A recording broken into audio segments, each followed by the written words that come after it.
This Xbox stuff's been wild, brother. Xbox stuff has been wild. Lots of layoffs and canceled projects all happening throughout this week. The most notable, Perfect Dark, has been canceled, as well as the initiative has been shut down. Everwild has also been canceled. On top of that, like the rumored Banjo Kazooie's been shelved. Romero Games, which is co-founded by the ID Soft, co-founder who helped like develop early Doom games. His entire studio was shut down. His and his wife's, and apparently a dev there actually said literally like the day before this happened, they were talking to the publishers. Nothing ever came out. Everything was hunky dory fine. So their project obviously done. Apparently Forza Motorsport done after like 20 plus years done. Turn 10 is 50% fired. ZeniMax has got a new MMORPG that's been canceled. And apparently Phil Spencer loved it, according to all reports, like to the point where like in meetings, like Matt Booty had to literally rip the controller away from Phil because he just kept playing it in the middle of meetings, like, talking about it. Ravensoft and Sledgehammer, which is of course COD devs, they've been hit with a lot of layoffs. There's some other little tidbits here I'll shout out. But dude, this has been a crazy week, and one thing to shout out that I thought was so dang funny was the Perfect Dark thing, because Zach pointed this out in our group chat, and it ended up being apparently partially true. Where Zach's just like, I always thought that Perfect Dark showcase just looked a little too good to be Perfect Dark, and then apparently a report came out that that showcase that we had last year was all like actually pre-rendered, not the game. But then a dev did come back and say, well, there was a lot of truth in there, but there was a lot of fluff in there too. It was really smooth. I mean, looked really good. Like, for how long it was in development, I was like leaning very slightly like, I mean, if they really focus, they can make it look this good. But I mean, it's like really smooth. It was like too good to be true kind of thing. Now, I mean, like honestly, with everything that's happened here, and like let's touch on Everwild for a second, right? Like this game's been announced forever ago. It's like Perfect Dark. Perfect Dark was announced 5 years ago. Literally in February, Phil Spencer had like an interview where he talked about like, oh yeah, I recently played Everwild, and everything. They've been making a lot of progress, great progress over at Rare. Everything, the story, everything's all great. And now you have like 9,000 jobs laid off, studio closures, projects canceled. And it really brings up that question of, can Xbox ever be like taken seriously again in terms of like when they say something like, can you take what they say serious, or can Xbox ever be trusted again? Like that, that's the thing. But it's also like, I mean, like if the reports of like this AI thing is true, which is all these cuts happen along with other cuts within Microsoft have all happened, so Microsoft can take all these safe funds and invest in AI, right? Obviously, this stems at Microsoft, especially when you look at stuff like Phil Spencer loved that ZeniMax MMO, right? Yeah. So like if he loved it, why would he want to cancel it? Right. Like, obviously there is some fluff where you have to put on a face as, and basically lie to the media and lie to us and lie to fans, whatever, to a point. Yes. That is just how it goes. But it's like, I would like to believe that this is not just all like obviously stuff Xbox wanted to do.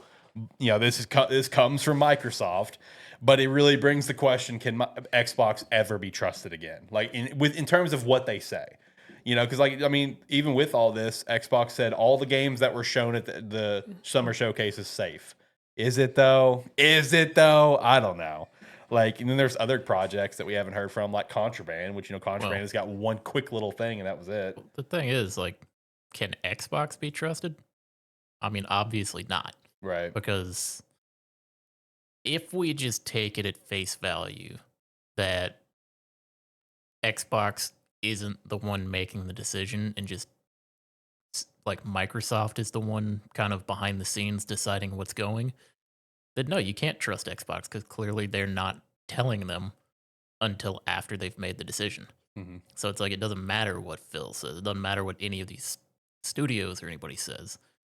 If Microsoft's going to make the decision behind the scenes and just like essentially pull rank and say, well, no, we're above you, we make the final decision, then no, you can't listen to what Xbox says, even if they have good intentions when they say it. Right. No, and that's the best way to put it, because like again, it's like if Microsoft's the one that says, hey, this is what you got to do, and they just got to do it, your boss technically, they own you. What are you going to do? Unfortunately, it sucks, but it is what it is. There's a lot of other kind of, I feel like, possible elements go into this, because one thing that did kind of come up was once again the conversation around Game Pass too. Whereas the former founder of Arcane and the current publishing director for Larian both kind of chimed in on this on Twitter, both kind of shared their concerns with Game Pass. The former founder of Arcane, called Game Pass an unsustainable model that is damaging to the industry, among some other things. And the Larian publishing director kind of chimed in too that the numbers never made sense with Game Pass. So it's Yeah. just like, like, oh, hey, put your game on here and this and that and that. It's like, oh, you're not losing money because the game sells. It's like, it's fine. It's like he pointed out, like, that doesn't really make sense. The numbers never made sense. And, also, kind of pointed out, it's just like, Microsoft has an infinite well of money. What happens when that infinite well runs dry?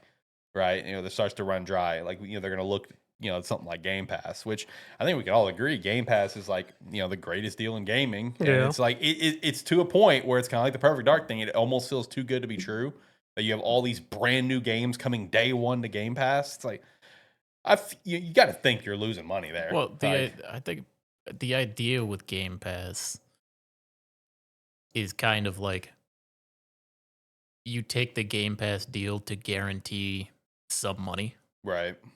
And that way, if your sales don't end up being as high as you wanted them to be, you still, or like if your game doesn't become as popular as you hoped it would be, you've still made money on it. Is Mhm. the idea, like kind of the idea behind Game Pass. I don't understand how that benefits Microsoft at all. Yeah, right. That's where I've always been held up on the idea around Game Pass. Never made sense in that regard. I mean, I guess the on the Microsoft end of that would just be if people buy Game Pass for a specific game that they keep their Game Pass, just letting it run like a subscription service and just get the excess money Yeah. from that way would be my guess. But I mean, yeah, it still doesn't have because I mean, even that conversation was started back when Game Pass was first announced of them going on about and people still being like, I'm not sure about this. But then we saw it and just sort of accepted it, and now Right. it's rearing its head again of like, okay, this still doesn't make sense. But now we've had it for up something years. Right. Right. Like the other thing with Game Pass is like I wonder how many people are kind of this way because I'd say there's a good number of people I know that they have Game Pass. They don't keep it all the time. They buy it for it's like they'll cancel it, wait until like 3 or 4 games come out that they want to play, and then by the time those games come out, there's a deal running where you get like 3 months of Game Pass for $3. Yeah. And it's like they do it for 3 months for that price and then cancel it again. It's like there's no way they're making money on that. But I wonder if there's like a good number of people out there doing that.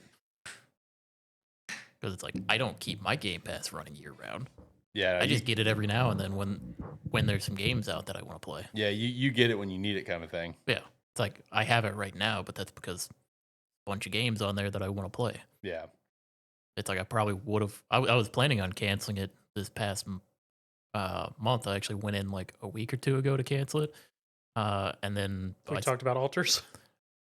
well, alters, and then I was about like gonna cancel it before it renewed again, and then I saw they have Rogue Trader on there, and I want to play Yeah. Rogue Trader. Does any of the cancellations like shock you guys? Because the only thing that shocked me was Perfect Dark until I saw the reports about apparently the showcase. Everwild's not shocking. Like, dude, how long has that thing been announced and nothing on it? The game apparently got rebooted. Like, that's not surprising. Well, even Perfect Dark, I'm not too surprised about because I mean, Perfect Dark was announced 5 years ago. Yeah. And we've still got Jack It's like Hall. we saw the one showcase of it, which I mean, even from that showcase, Zach was suspicious of it. Yeah, he was. I it's like- remember that. From then, it's like we got that showcase. It's been what over a year, I think 2 years or by now. like over a year. Was it 2 last years? year's showcase or the year before? A year before. Was it? Oh. So it's like it's been 2 years of nothing. So it's like if it was actually far enough along to where like that showcase would have been like actual in-engine stuff and not just pre-rendered, Mhm. they'd have to have something else to show. Right. But the fact that we haven't heard anything in such a long time, it's like I'm not necessarily surprised. I'm surprised that the first thing we hear is, "Oh yeah, it's gone. It's dead. Team's done.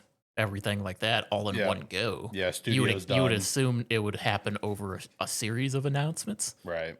But yeah, I mean, it'd just it's one where you don't hear about something for 2 years after you see something that looks really good, it's like, okay, something had to be wrong there.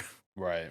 I was about to say the only real surprising one for me is this the Forza Motorsport. Oh yeah, Just- it's been a staple. Yeah, just because it's been a stable game and for them for years, even just them expanding into like the Forza Horizons and the Yeah. Motorsport, doing them separate. So, which brings up the question: is it just specifically Motorsport, or are they still planning on doing Horizon? Horizon's still a thing. So Yeah. basically, with the 50% of Turn 10 that's still available, they've now just been shifted over to support for Forza Horizon. That's unfortunate because, I mean, having the Motorsport and Horizon like every other year was sort of nice. Of just having the free form version of Horizon versus the like actual circuit Yeah. Motorsport. I think it's, I mean, it sucks to say, but I think it kind of makes sense that that Motorsport's the one to get Yeah, cut. I mean, Because yes. especially like in the last 5 or 6 years, Forza Horizon has exploded in popularity. Oh, most Yeah. definitely. Now, people were saying that Forza Horizon 5 was robbed for a Game of the Year nominee. Yeah, when I it mean- came out a few years Oh, ago. I'm not- I mean, I got into it like last year pretty good. It's a fantastic game. Yeah. Yeah. I'm not surprised by of the two which one did get cut. It's Yeah, just yeah, yeah. surprising It's that unfortunate that it yeah. happened. Yeah, that's the thing, is that it's just gone in general. yeah, because mostly everything else. I mean, as you said, Everwild and Perfect Dark, we've really just heard absolutely nothing about them recently, besides just supposed reports, which, as we now know, were just full of smoke. Right. And then I mean, all the other studios and whatnot. I mean, I'm not personally aware of many projects they were working on, like Romero Games and things like that. Their game wasn't announced yet. Yeah, It that's was just like, hey, made We're a new working on studio. something. Like, hey, I know you helped found like ID Soft, so Yeah. Xbox was publishing their game for them. Gotcha. Which them ending the publishing deal essentially shut down the entire studio. Kind of similar to the Casey Hudson. He had a whole new studio where he was going to make a new sci-fi game, but he couldn't get the publishing for it. So his whole studio is now already gone and the game's canceled. So it's kind of the same thing with John there. So I mean, I guess yeah, it's sort of the thing of just like from the main thing that we're getting was like most of these we hadn't actually seen anything on the consumer level. It was all still behind the scenes level. yeah, like the MMO, for example. Yeah. So I don't know. It's like top to bottom sucks, right? Yeah. 9,000 jobs laid off, and we've had layoffs from Xbox every single year at this point. It's just been the constant downsizing. I saw someone who recently quote tweeted this news that popped out where they worked for Activision Blizzard, Mm-hmm. and they very clearly still bitter. Because they were part of the layoffs of Activision Blizzard when it happened like last year, and they're just like, yeah, after the acquisition, Phil Booty and Sarah Bond walked in to Activision Blizzard with smiles, handshakes, inspirational speech about trust and togetherness, and building the future, just to lay us off like 2 months later, or something like that. It's just like, oof, bad luck, brother. But again, especially with the reports that Microsoft, is wanting to invest all of these saved funds into AI and building the future of AI, it kind of puts in perspective that, Xbox is just kind of the punching bag here, because it's like, they're just kind of being told, hey, you gotta cut and save money. Pick your places where to save it. Well, here's something I was kind of thinking about is if Microsoft's making all these decisions, but it's looking bad on Xbox, Mhm. and if it's looking bad on Xbox, it's looking bad on Phil. True. How long is Phil going to be able to stay around if Microsoft keeps making these decisions where Xbox looks bad? And it's like the conversation for the last 5 years has been, when is Xbox going to be relevant again? Yeah, when Like, when is Xbox going to be back? When is Xbox going to have anything going for it? And now, like, 9,000 jobs laid off. It's like a bunch of big name games being shut down. All this bad press and everything. How long does Microsoft think it can keep throwing all of that at Phil and like making him kind of the bad guy in this situation before he's just done? Until he leaves, probably. Yeah, so that's the last part of your question of until he's done. That's the interesting thing, because like a part of all these reports and shit coming out is that apparently after Xbox launches their next console, Phil was going to retire. Which then Microsoft personally came in and said Phil's not leaving anytime soon. Which that feels like a little bit like prisoner mentality, in my opinion, brother. Well, that's kind of the thing is like if they're saying he's not leaving anytime soon, it's like what do they got over him? Yeah, right. What do they got over him? Because it's like he's just a punching bag. He is. Oh, most definitely. He's Microsoft's scapegoat right now, Right. and has been for a while. Yeah. It's like he's gotta. I wonder if he's got a contract that's like you can't leave until a certain date, and I wonder if that as soon It's as quite that possible, date comes unfortunately. up, it's like if that date comes up and suddenly we just hear Phil Spencer gone. Yeah. Yeah, because I mean, you bringing up the question of until he leaves, because like, I mean, I know he loves gaming. Like Oh, most he definitely. plays games all the time. You can look up P3, and he's playing like during all this news dropping, he was playing games. So people were pointing that out, which is further a bad look for him, unfortunately. But like what you just said, you feel like at some point, like you as a person are just gonna reach a point where you're just tired of it. You're tired of being the punching It's like bag. he's there because he loves games. He wants to do as much as he can for it. Yeah. There's only so much that like your boss could just throw you under the bus for and just be like, smile, damn it. Yeah. I mean, it's also a Basically. thing of like he's the face and head of Xbox, and I mean, he's just seeing all this just rip apart and whatnot. It's just like, what projects can I do that I can not be afraid of that won't just suddenly get canceled Right. to get to people? Right. It could also, just thought of this too, it could just be him thinking, if I leave, they're done. Yeah. I mean, honestly, whenever Phil leaves Xbox, it's gonna take a big hit Yeah, which in terms of just how people look at Xbox and everything, Yeah. True. and especially in the way that he ends up leaving, whether it's just a retirement, firing, Hmm. him leaving, and then just dumping the black box of secrets. Right. Just dumping everything out there. they're not going to let him go without him having a multitude of NDAs. Oh, most definitely. Facts. Oh, yeah, And facts. it's going to be like, if you say anything, You're done, brother. You thought Nintendo Ninjas was bad. Just you wait. Just you wait. No, I mean, dude, this sucks. But one thing, to kind of circle back on is something that you said, Zach. It was like all the projects ultimately got canned. It is kind of like the consumer level stuff that we haven't really seen updates on or seen a lot on or even seen at all. So I mean, like if it's one of those things where Microsoft comes down like, hey, budget cuts, here's what you got to get rid of.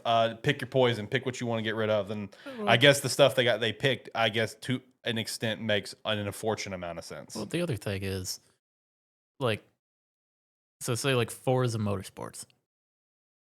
It's kind of, like Zach said, it was kind of a staple you expected to see every other year. It's like, it's one where I don't know how popular that game was, but that game probably just made money because people love, like the people that love it. Yeah. And then it's like, if you're canceling Everwild, if you're canceling Perfect Dark, what the hell do you have at Xbox? It's like nothing. These are your, like, the big games people have been waiting on news for 5 years. You just canceled. Right. And then you've they got nothing to show for it. You got And then nothing. they just laid off people from the studios of Gears, which is the other main franchise people have been waiting to hear. They even laid off people from Call of Duty studios, Yeah. Ravensoft and Sledgehammer. Like, jeez. It's like if your whole, like, Xbox's whole push for the last decade has been Game Pass. Problem is, you can push Game Pass as much as you want to. If you cancel all of your big projects, you got nothing to put on Game Pass. Right. Here's a comment that I love because it's a great question. It's a great question. Illustrious just commented this. With Perfect Dark canceled, does this mean that 5 years is too long to make a game, or is some other precedent set? That's a great question because it reminded me of a tweet that I saw earlier about all these cancellation stuff. That's just like, we've talked about this before about like the inflating prices Oh, and most dev time definitely. stuff. Here's something someone pointed out that really made me just stop and think. Damn, you right, brother. Is this dude said on Twitter? It's like, I blame the dev time and budgets for modern video games and what's going on in the industry. During the 7th generation, we had 3 Mass Effects, 3 Batman Arkhams, 3 Dead Spaces, 3 Bioshocks, 8 Rockstar games, 2 Fallouts, 2 Elder Scrolls, 5 Halo games, and 4 Gears. Mm-hmm. And it really puts it in a whole different perspective. So it's like, is 5 years too long to make a game, or some other precedent set? I feel like, in certain cases, yes, right? Like when you're under an umbrella like a Microsoft or a Sony, yeah, I think 5 years Well, might be pushing it. it To dep- have substantial, like you got to have substantial growth kind of thing. It depends because It does, yeah. I mean, uh, the example I'll bounce back to on Sony's side over and over again: Sony Santa Monica, God of War 2018, Mhm. God of War Ragnarok 2023. Mhm. It's like the 5 year 5 year turnaround for a sequel of it.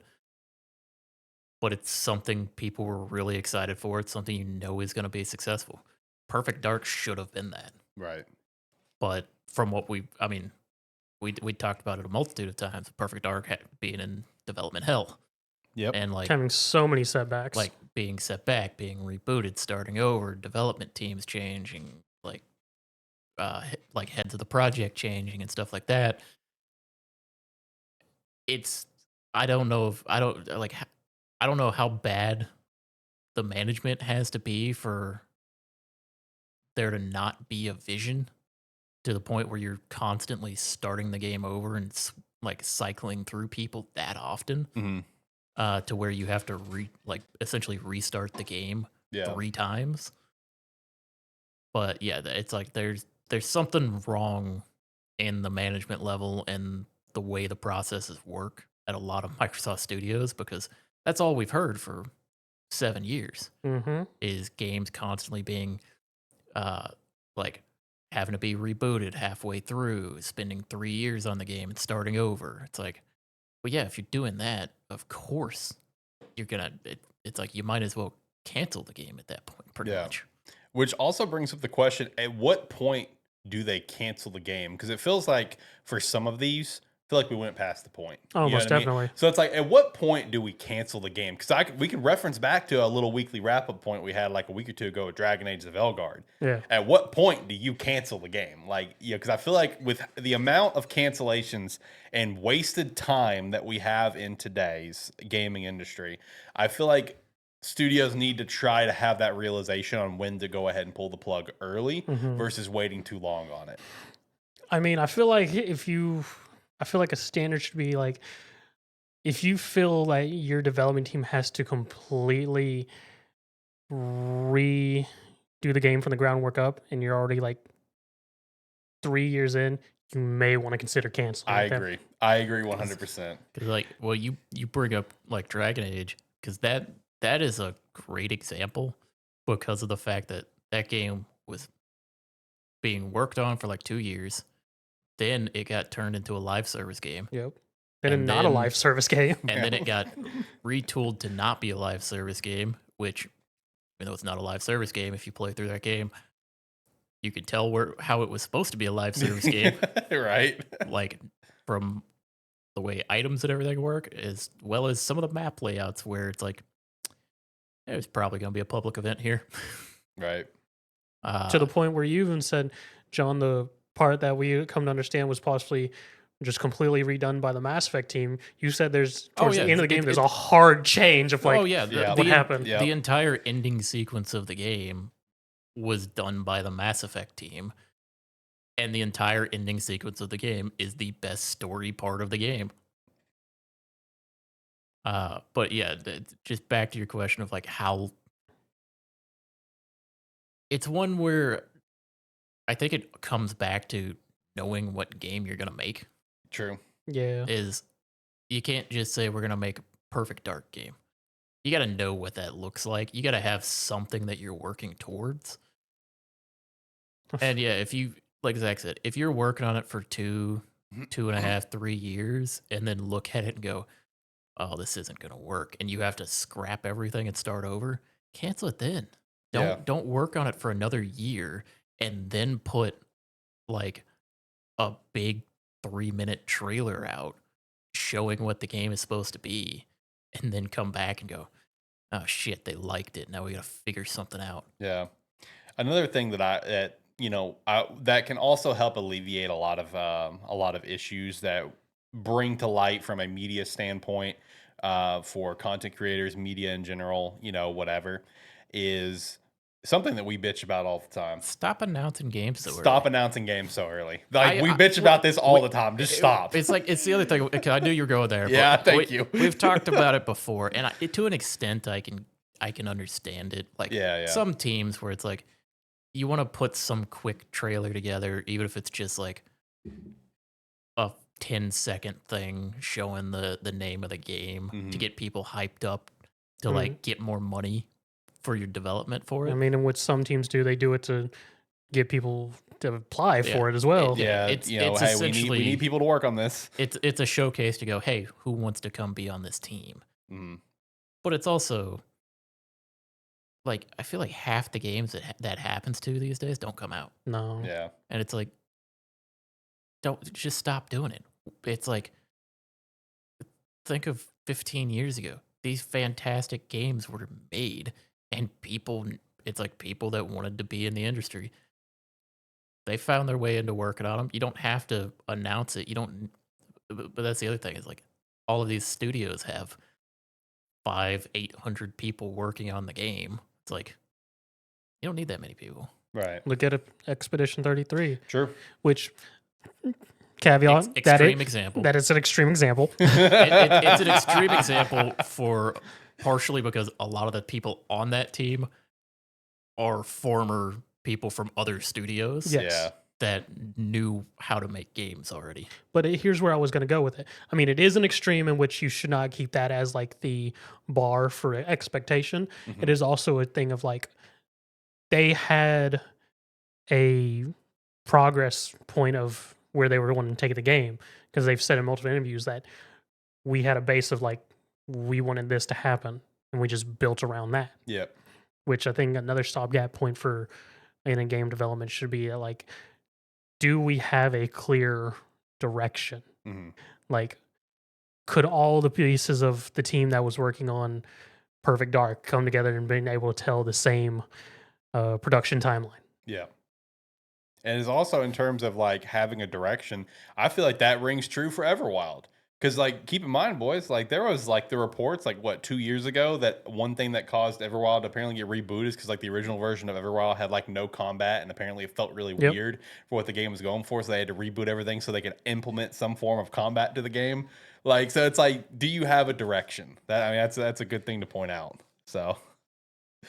Because like the thing with Everwild is a great example for that, and with 'Cause, I Exodus mean- 33, they knew what they wanted to do. Exactly, because like a lot of our big hitter games the last couple of years have been games that, caveat, development teams that knew one, what they were doing, Right. but two, had a clear objective of what they wanted their game to be. Yep. Another caveat and Starlight example, which should not be counted as a base, Baldur's Gate 3. Yep. Oh yeah, I was about to mention it. The thing with a lot of these like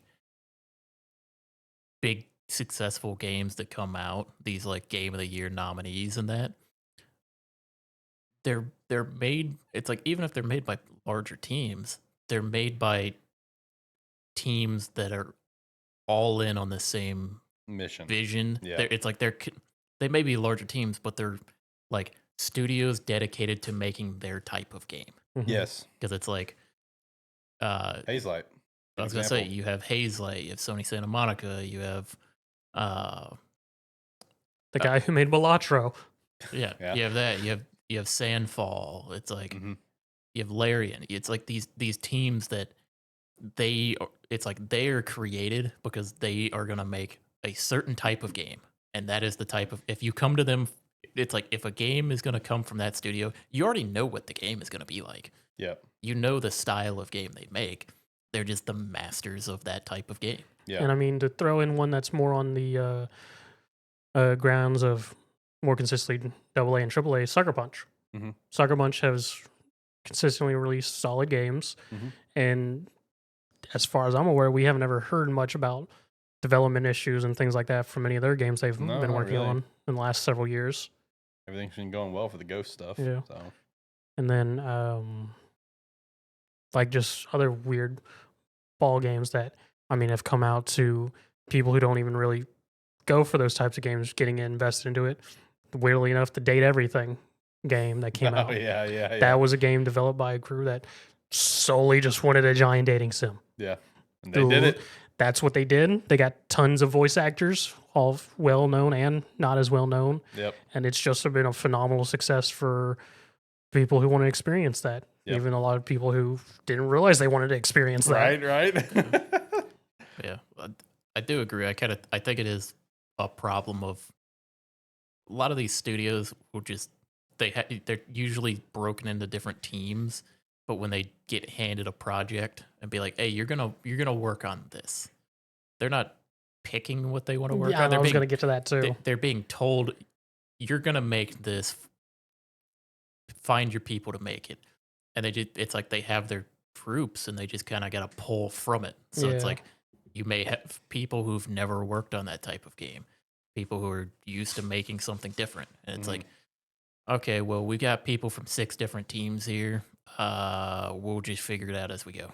Yep. One big example is the catastrophe that was Redfall. And they had They did not want. They had that damn Arcane game. Studios who wanted nothing to do with that game, but were contractually obligated to make said game. Yep. And we got the crapshoot that was Redfall. Yep. Where I remember like devs or like lead devs or whatever said that when Xbox bought Bethesda that they were and ZeniMax that they were praying that they were going to cancel the game and they didn't do it. And they're like, damn it, son of a bitch, gotta keep making Which this thing. I think that's the other part that's really hurt the gaming industry in terms of development is the fact that we have bigger corporations that own the studios trying to dictate and navigate the developers and instead of just allowing the developers do their thing. Yeah, right. Because it's like, Because Sony's been hurting for years because they're like, we want live service. Yep. And then that's one of those things too, where you guys were just talking about having developers make games they don't develop. Is that you have, Naughty Dog being forced to make a live service game that they pulled the plug on, right? Yeah. It's a weird thing of like where Sony has kind of been better about that, where like they have like Naughty Dog is a bad example of them doing that. Right. But it's like they have a few studios where like you just do your thing and just call us when you need money. Yeah, Sony, Santa Monica, and Like Insomniac. Insomniac and that. And Microsoft is like this weird case where like they'll buy certain studios and essentially just tell them it's like, hey, keep doing exactly what you're doing. We'll just give you the money for it. And it's some they buy them and they're like, we know you want to do your thing. But we need this from you. It's like, we need this. We know you don't make this, but here's a little bit of money. Try to make this and we'll come back to you in like a year. And if you got something we don't like, we're going to cancel you. In which they don't even mention the cancel part. They were just like, we'll see you in a year. Yeah, we'll see you in a year. What happens from there, we'll see. Because it's like the Romero Games where it's like, yeah, literally just the day before this happened, we were talking to the publishers and everything was fine, and now we're canceled. Now we're shut down. So, no facts, man. No, everything about this whole situation is wild. It's unfortunate. But you could even say it's Everwild. It is Everwild. That is one way that you could put it, brother.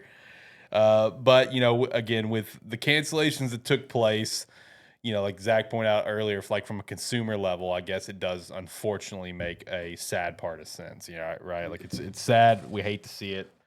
But I don't know. Again, can you trust anything Xbox says going forward? Nope. You're gonna have to take everything with a grain of salt going forward. They say everything from this summer showcase is safe. All right, besides like maybe Clockwork Revolution, we'll see. We'll see, brother. I mean, you could say everything from this showcase. This year's showcase is safe. Also a showcase where I came out of it and I was like, could have been an email. Right. And apparently also OD is safe, which no surprise there since that's Kojima, right? I feel like if they cancel Kojima's project, he's had stuff canceled before. with PT, Yeah. and then kind of being kicked out of Konami or aggressively leaving Konami, I mean, or whatever it is. Kojima would be fine. He's getting the Death Stranding 2 money now. Yeah, exactly. And he's got his own whole production studio and development team. Yeah. This is just a project he's doing as a favor. Yeah. There's only one game we got to make sure is safe from this year's showcase. Cube. The Cube, yeah. The live service game of all things. Yeah, the Atomic Heart game that John is excited for, even though he hated Atomic Heart. MMO. Yeah. That's gonna probably suck. Yeah, but John's gonna play like how many hours of it? I Ballpark. Probably at least 30. Depends on how much there is to do. Okay, fair enough. What's the normal average for these random like live service like MMO games that you play? Like what's the average play time you usually end up putting into them, you think? Probably about 250. All right, 250 in the Cube coming from John. It's going to be the weekly update of John playing this certain live service game. Shout out to the Cube.